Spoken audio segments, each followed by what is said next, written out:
Okay, so today we're going through 9.4 honors and 7.4 math 7. We're going to use probability models, okay? So virtually all we're looking at doing, guys, is we're putting it into virtually like a function table, okay? And we're going to look at the data and we're going to find out what the probability of each one is. Our vocab is sample space, okay? Your sample space is simply a list of the possible outcomes. In other words, if it's a coin, your possible outcomes are heads or tails, or we might just do it with initials H and T. If it were a die, like a six-sided die, then it would be a sample space of 1, 2, 3, 4, 5, and 6.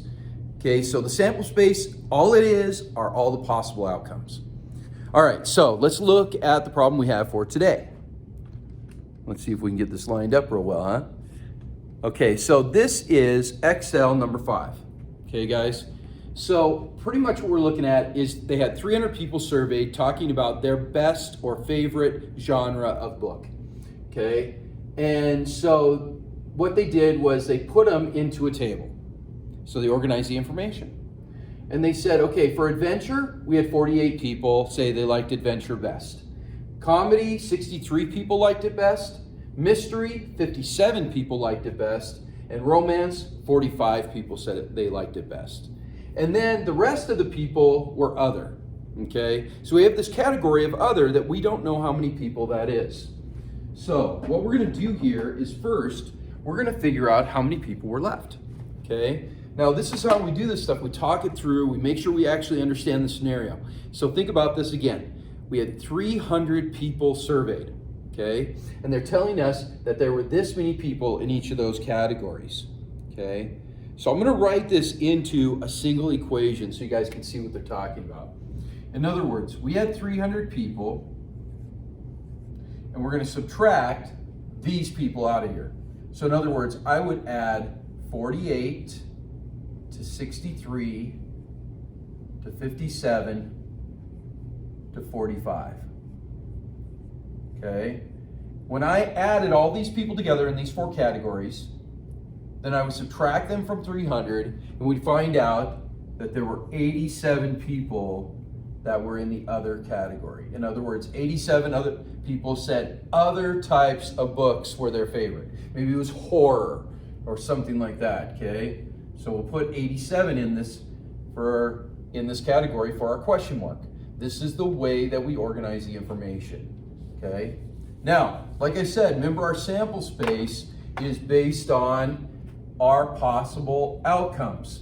So when they were surveying the people, the possible outcomes were adventure, comedy, mystery, romance, or other. That's why I have sample space up here, ACMRO. That's not a 0, it's an O. Okay, guys? All right, so what we want to do is, and this is what they ask for most of the time when they talk about probability, is we're looking for the percent. Okay, so in other words, what percent probability would it have been that somebody would say that was adventure was their favorite book, okay, out of the 300 people? So what we would do is we would take the 48 and we put it over 300, okay? Now when we do this, we get a decimal, right? Every fraction is a division problem. We get a decimal of 0.16, which is 16%. Now, let me give you an overall view of this, okay? Virtually what you're looking at is they wanted to find out, let's say a bookstore is going through and they're trying to figure out what type of book do they want to carry. Okay, do they want to carry adventure, comedy, mystery? And I'm not saying like one type of book, but how much of their store should take up that space? Okay, so what they do is they go out and they survey 300 people. That's your sample of the population, which is what we went through in the last unit, okay? That's your sample of the population. Your sample space consists of these 4 or 5 categories after we added other, okay? And we figure out that 16% of those 300 people surveyed prefer adventure. That means that 16% of the store should probably be dedicated to adventure books. This is why we accumulate this type of data. Okay, guys? Hopefully that makes a little more sense. If it doesn't, ask me in class, okay? So what we would do is we would do this for each one of these categories. In other words, this would be 63 over 300. Once we divide this equals, because I did these out already, 21%. So 21% of the people said they liked comedy, okay? Mystery would be 57 over 300, okay? And that's gonna equal 19%.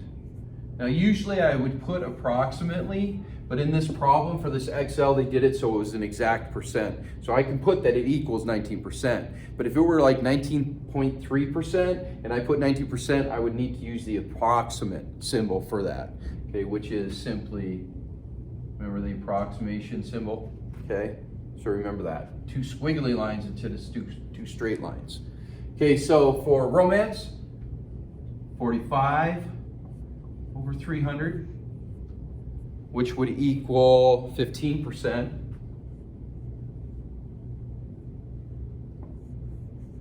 And then other, which are our other category, which we figured out is 87 over 300, which was